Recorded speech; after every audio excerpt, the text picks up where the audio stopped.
The veil between our world and the next is gossamer thin, a delicate curtain that flutters with whispers from those we've lost. Imagine this: you're alone, lost in thought, when a familiar scent, your mother's perfume or your grandfather's pipe tobacco, fills the air, though no source exists. Or a song, one that defined a moment with someone you loved, plays unexpectedly on a radio you didn't turn on. These aren't random quirks of the universe. They're messages, subtle and profound, from those who've crossed over, reaching out to remind us that love endures beyond the grave. In this journey, we'll explore 10 ways the departed try to connect with us, drawing on the wisdom of Edgar Cayce and my own reflections as a spiritual explorer. These signs aren't just curiosities, they're invitations to a deeper understanding of existence itself. Let's step into this mystery together, with open hearts and fearless curiosity, to uncover how the dead speak to us every day, if only we learn to listen. Dreams, portals to the beyond. Sleep is a sacred space where the boundaries of reality soften, allowing those who've passed to step into our consciousness. These aren't your typical dreams, muddled with daily anxieties or random imagery. They're vivid, almost tangible, carrying a weight that lingers long after you wake. I've always believed dreams are like radio signals from the other side, tuned to a frequency we can only access when our minds are quiet. Edgar Cayce, the famed mystic, saw dreams as a primary channel for spiritual communication, a place where souls meet without the clutter of skepticism. When my grandmother passed, I dreamt of her sitting in her old rocking chair, her voice clear as she told me to keep planting seeds.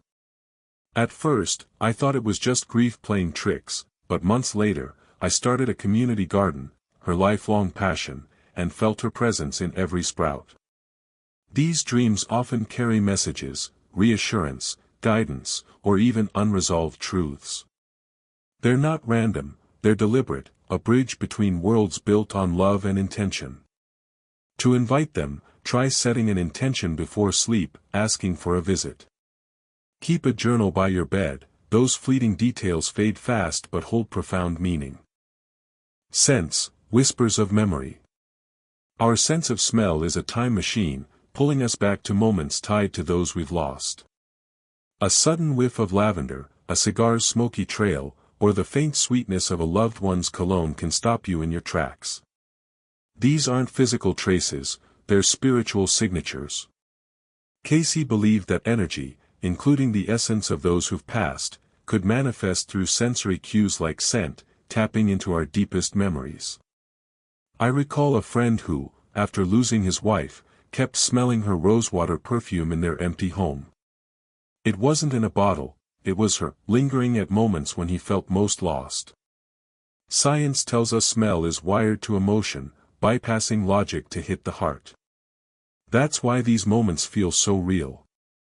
They're not hallucinations but intentional signals, often appearing when we need comfort most.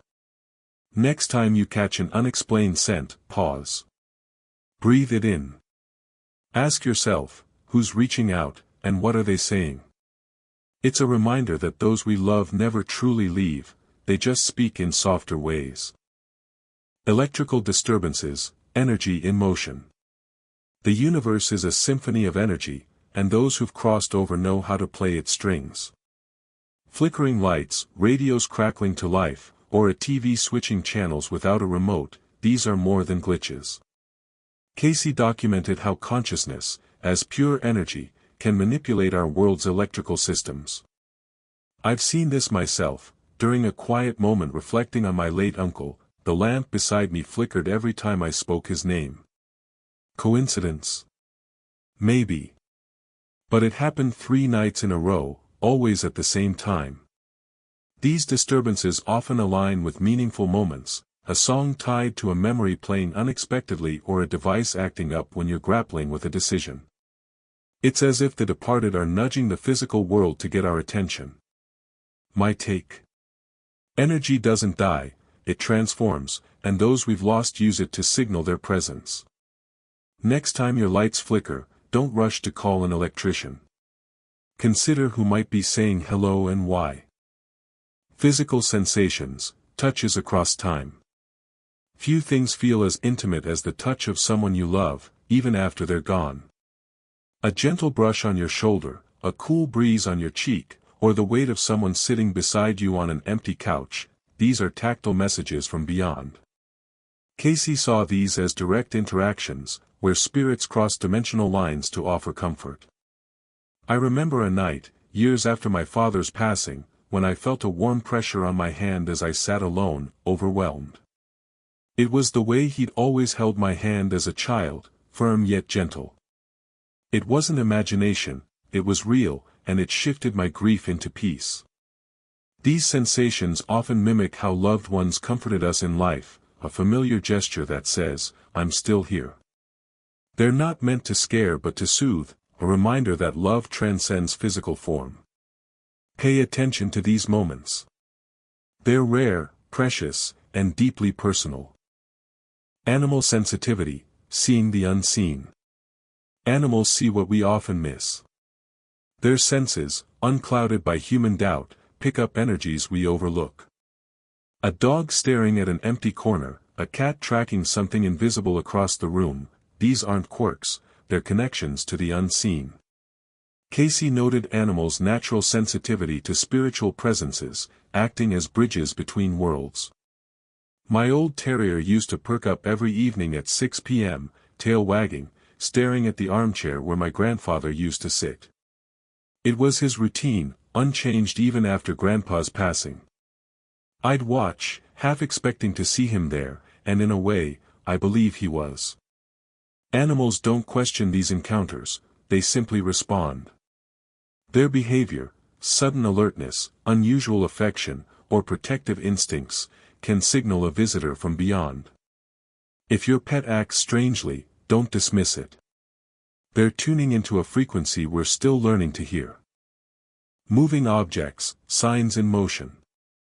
When a cherished photo falls from a shelf or a long-lost trinket appears in an unexpected place, it's not just chance. These movements are deliberate, requiring significant energy from the other side. Cayce explained that spirits often choose objects with emotional weight, wedding rings, family heirlooms, or small tokens, to signal their presence.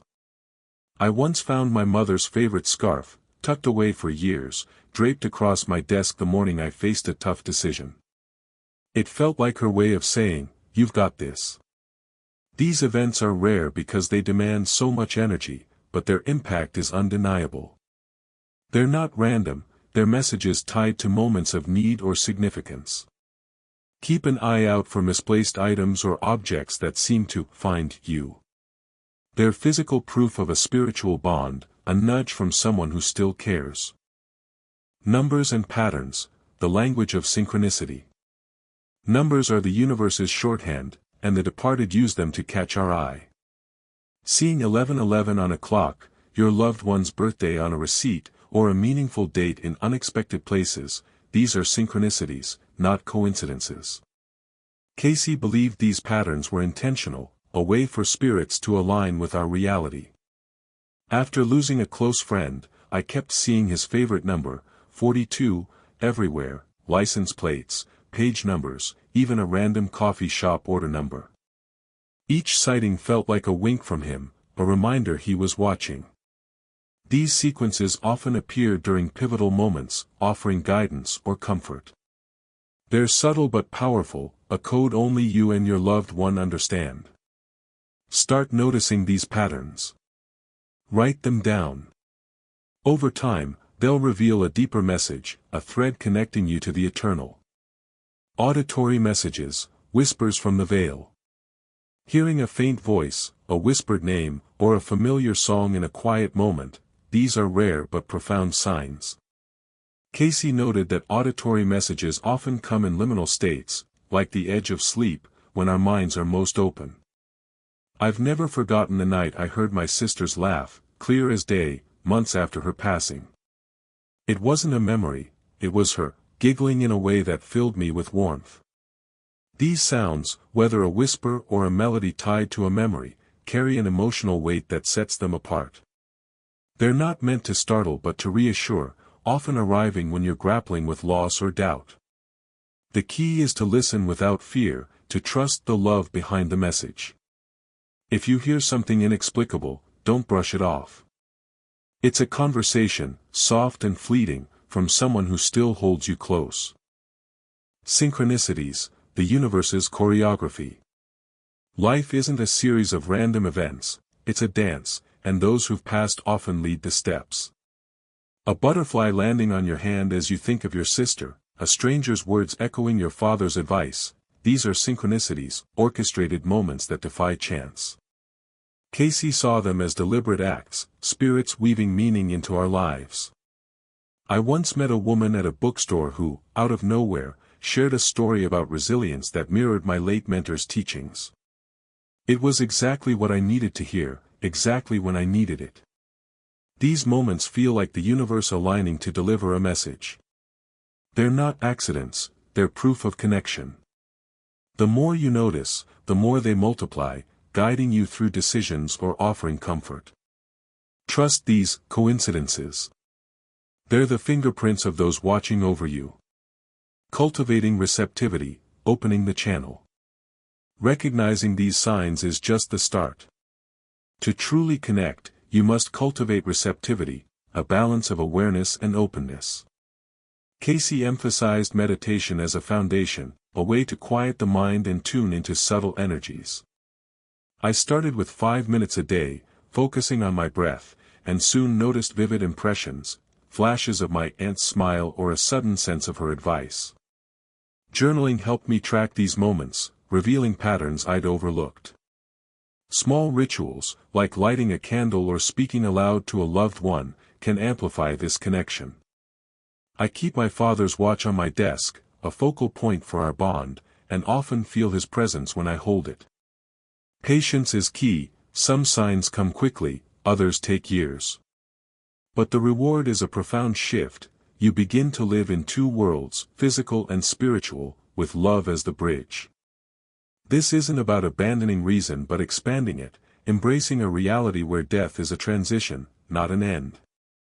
Communicating with the departed doesn't just comfort, it transforms. As you recognize their presence, fear of death fades, replaced by a quiet certainty that consciousness endures. Cayce wrote that this awareness is our spiritual birthright, not a rare gift. I've seen it in my own life, connecting with those I've lost has deepened my relationships with the living. I'm more present, more patient, less caught in trivial conflicts. This journey also makes you a beacon for others. Friends grieving a loss often turn to me, not for answers, but for the calm that comes from knowing love persists.